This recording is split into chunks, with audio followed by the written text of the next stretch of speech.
How's it going, everyone? Welcome back to the channel. I am super excited about this video. I have been waiting weeks and weeks since I bought this frame for it to show up. It's finally here. I have bought many bikes this year already, but I made a promise to myself that I would only have one enduro bike. So that means a bike that I can pedal around that has a 12-speed setup and a single crown fork up front. So the front and rear travel are roughly the same, rather than the bikes I've bought recently that I've been kind of doing some downhill stuff on. Has been like less travel in the rear and 200mm fork up front. So they're not really like a bike that I can pedal around because it's got a 7-speed setup on it. So this bike right here was heavily influenced by one of my great friends from watching his videos and also kind of seeing what he does on it. Really, for me, when I went to buy the bike, I was like, this is going to work. It's going to be amazing. It's going to be exactly what I want and need out of an enduro bike. So I have the box here. We're going to open it up, take a look inside. I have had the box here for a day or so and I've not looked in it yet. So I'm honestly chomping at the bit to really get inside, have a look at it. And I'm very excited on this one. So before we get into it, make sure you drop a like on the video, supports the channel. And also, once you see the bike, drop a like on the video as well if you like the look of it. And I'm excited to get this bike built up. So let's take a look and see what the enduro bike of 2023 is going to be for myself. Here she is.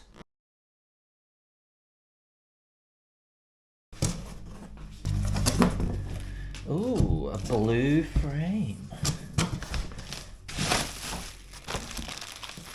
So, a blue frame.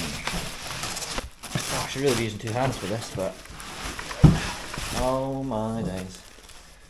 Kick it on its side. Any guesses what it is?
So finally got the bike build done. This is my propane spindrift carbon fiber or CF mixed wheel. So I'm running 29 up front and 650B in the rear.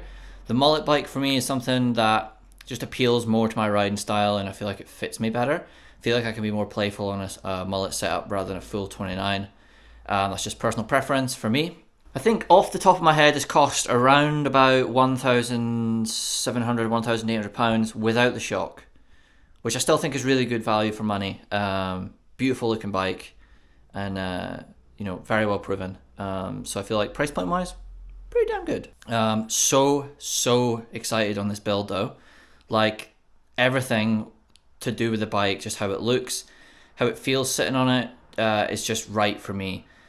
The reason why I bought this was basically because of my good friend Remy, seeing everything he does on it, how he talks about it, and looking at the bike visually, I'm just like, that's a bike I love the look of. And usually if you love the look of a bike, you tend to be really into it. So I just feel like it's the one for me that kind of will do it all. Time will tell as I ride it and test it, but straight out of the box, looks beautiful. The black carbon is so nice. There was a different couple of options, but I'm glad I went for the black was a blue, I believe, and a yellow. So yeah, stealthy build, really to go with the build. We have the Hayes Dominion A4 brakes in like a limited edition purple. I'm not sure if they're all gone yet, but check below in the description. I'll leave a link there that you can go and check them out if they're still there. I've fell in love with the Hayes brakes, like the way they feel, how small the lever is. I love the little grippy bit on the lever too. Just gives you that little bit more better feel on the lever, and then the adjustable as well on the lever is great. I love that. Fits my fingers perfectly. Then we've got the P&W cockpit. We have the Loam grip up front. I went from an XL grip to just a standard. Bars are at 760mm, and we're running, I believe, a 50mm stem from what I remember, with some tie bolts, some fancy little tie bolts. The rise I think is 30mm, so not really that high. I'd like higher if I could, so I might bang a bigger set on. We are also running SRAM axis, so this is just a GX model, about £450-ish. I think I'm going to get the brand new axis stuff though, so the full crank set and everything, just to try out, see what all the craze is about. But this stuff works good so far. Electronic shifting feels really, really nice. Running on Delium, we've got the versatile front and rear 2.5. They've been great. I love them, honestly. Great value for money. And I'm hoping that we see them in the UK very shortly, so you can get yourself a pair and try them out as well. Rode on Envy wheels. They've been great. Honestly, love the Envys. Had no problems with them. That's the legit truth. Like, everybody has a little bit of speculation about carbon wheels, but I've always ran carbon wheels and had really good success with them. And I love the feel of the new Envys, so yeah, been great. Running Crank Brothers pedals, got the NS Billet cranks, I believe they're 170. I wouldn't mind getting a shorter set of cranks on there at some point, but for now we're going with 170. 32 tooth chainring up front, I would like a 34, but they didn't have any in stock. 52 tooth cassette, I believe, so quite big, 12 speed. SRAM chain to go with the SRAM drivetrain of the derailleur and the shifter. Obviously got the RockShox Zeb up front, so they definitely feel different to anything I've ran before. I'm curious to see how I get on with them.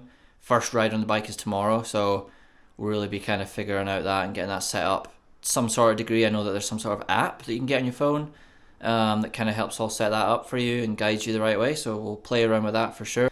And then we have the 200mm dropper post, P&W Loam dropper post and Loam lever. Feels like the dropper post is maybe too big because I want the seat post to be slammed more in the frame, but I can't seem to get it down any further, so maybe go for a shorter dropper, but we'll see how that goes. Maybe once I'm on the bike and I'm up riding and sat up, the seat post will be and the saddle will be out of the way. Talking to saddle, we got the Deity. I just went for a full black one, looks nice. We're running 2 or 3 rotors, front and rear as well. Have ran bigger in the past, but I don't really feel a need at the moment. But this bike will be my do-it-all bike, so I will do some downhill stuff on it. Mostly enduro. I feel like it'll allow me to pedal to places and access places that maybe are not that accessible on like a full downhill bike. So I'm excited for that. I will be bringing both bikes to locations that I go to. So I'll be taking this one to Whistler and my brand new downhill bike, which hopefully the build should be done middle of next month at least. But yeah, here she is. Make sure you give the video a like if you love the new build. Honestly, I say it every time, but this is one of my favorites. I think as far as an enduro bike, I think I've made a great choice for an enduro bike for this to be my only one for the whole year, and every other frame that I get will be more of a downhill setup. So very stoked on it. Looks good, very, very good. This is also a size large, I will mention, size large. Pretty cool this though. I remembered one side is like braced here, so I'll go around here quickly. So as you can see there, brace on this side, and then nothing on that side. So that's pretty unique, something that I don't think I've really ever used before or rode with before. But yeah, I hope you enjoyed this video. Thank you for tuning in. As always, give the video a like. It helps support the channel and lets me know that what I'm doing is stuff you are enjoying. I'll keep the videos coming. I'm enjoying it a lot. I am off to somewhere very, very cool, and I'll be bringing some different videos from that trip. So stay tuned for that. Hopefully I'll drop those videos next week.